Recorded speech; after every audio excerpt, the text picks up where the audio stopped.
Star Pawan Kalyan సినిమాల్లోనే కాదు నిజ జీవితంలోనూ తన పంచ్ డైలాగులతో అభిమానులను ఉర్రూతలొగించారు. తిరుపతి సభలో ప్రజాప్రతినిధులపై సెటైర్లు వేస్తూనే విమర్శలు ఎక్కుపెట్టారు. విల్లు వదిలిన బాణం నోటి నుంచి వచ్చిన మాటను వెనక్కి తీసుకోలేమంటూ ప్రసంగాన్ని మొదలుపెట్టిన జనసేన అధినేత సినిమా స్టైల్లో క్లైమాక్స్కు ఆవేశంగా ముగింపు పలికారు.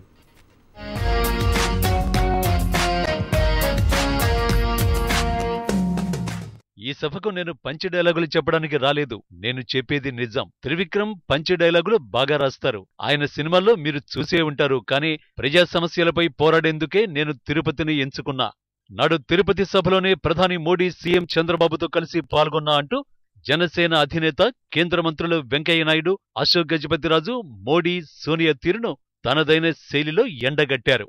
వీళ్ళందరూ సోనియా గాంధీ గారి దగ్గరికి వెళ్ళి madam madam please madam please ఎట్లాగైనా ఇవ్వండి మేడం ప్లీజ్ మేడం అంటే వాళ్ళు విల్ సీ అండి. మళ్ళీ వెనక్కి వెళ్ళిపోతా madam please madam one more time please అని. అప్పుడున్న కాంగ్రెస్ ఎంపీలకి మీకు పౌరుషం లేదా, లజ్జ లేదా, సిగ్గు లేదా, ఏమైంది మీకు?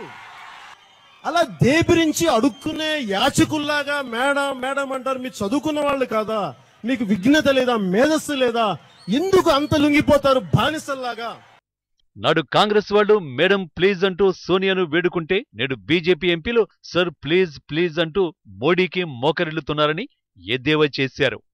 తెలుగువారి ఆత్మగౌరవాన్ని తాకట్టు పెట్టడానికి సిగ్గుండాలంటూ భారీ పంచ్ డైలాగులు వదిలారు. తుమ్మితే ఊడిపోయే ముక్కులాంటి పదవులు పట్టుకుని వేలాడకండి అంటూ నేతలకు సూచించారు. తుమ్మితే ఊడిపోయే పదవికి ఎందుకండి పట్టుకొని వేలాడతారు? అలెగ్జాండర్ చెప్పాడు కదా, చనిపోతా ఏం చెప్పాడంటే విశ్వ విజేత విశ్వ జగజ్జేత అని చెప్పి ఒట్టి చేతులు తెల్లాడు. అది చూసి కూడా మీకు తెలిసిపోతే ఇంకా మీరు తుమ్మితే ఊడిపోయే పదవులను పట్టుకుని ఏంటి అలాడతారండి? దాని బదులు తెలుగు ప్రజల ఆత్మగౌరవాన్ని కాపాడండి. దానికి మించిన పదవులు మీకు లభిస్తాయి వారి గుండెల్లో. రాష్ట్ర విభజన సమయంలో 5 ఏళ్లు కాదు 10-15 ఏళ్లంటూ గళం వినిపించిన వెంకయ్య నాయుడు ఇప్పుడు పార్టీ కోసం తెలుగువారి ఆత్మగౌరవాన్ని మోడీకి తాకట్టు పెడుతున్నారని మండిపడ్డారు. ఆ రోజున వెంకయ్య నాయుడు గారు మాట్లాడుతున్నప్పుడు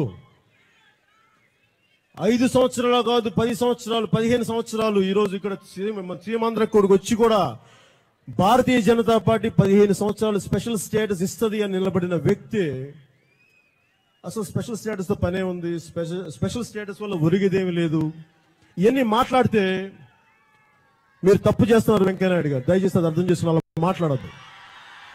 పార్టీ ప్రయోజనాల కంటే ప్రజల ప్రయోజనాలు, జాతి ప్రయోజనాలు ఆలోచించే మాట్లాడండి. కానీ పార్టీ ప్రయోజనాలు ముందు పెట్టి జాతి ప్రయోజనాలను దయచేసి వెనక్కినట్టు కానీ తప్పు మీరు చేస్తుంది.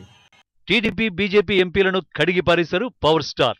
ఆడుకోవడానికి తెలుగు రాష్ట్రాలు సోనియా మోడీ జేబు సంచులా అంటూ ప్రశ్నించారు. చదువుకోలేదా అంటూ ప్రశ్నించారు. ప్రజల తరఫున పోరాడాలని పిలుపునిచ్చారు పవన్. సిబిఐ ప్రయోగిస్తారు మా మీద, స్పెషల్ స్టేటస్ మీద పోరాటం చేయాలంటారు. అంటే మీకు లొసుగులు ఉన్నాయా? దాచుకోవడానికి ఏమైనా ఉన్నాయా? మరి ఎందుకు మీరు భయపడుతున్నారు? మాట్లాడండి, నిలదీయండి, పార్లమెంటుని స్తంభింపజేయండి.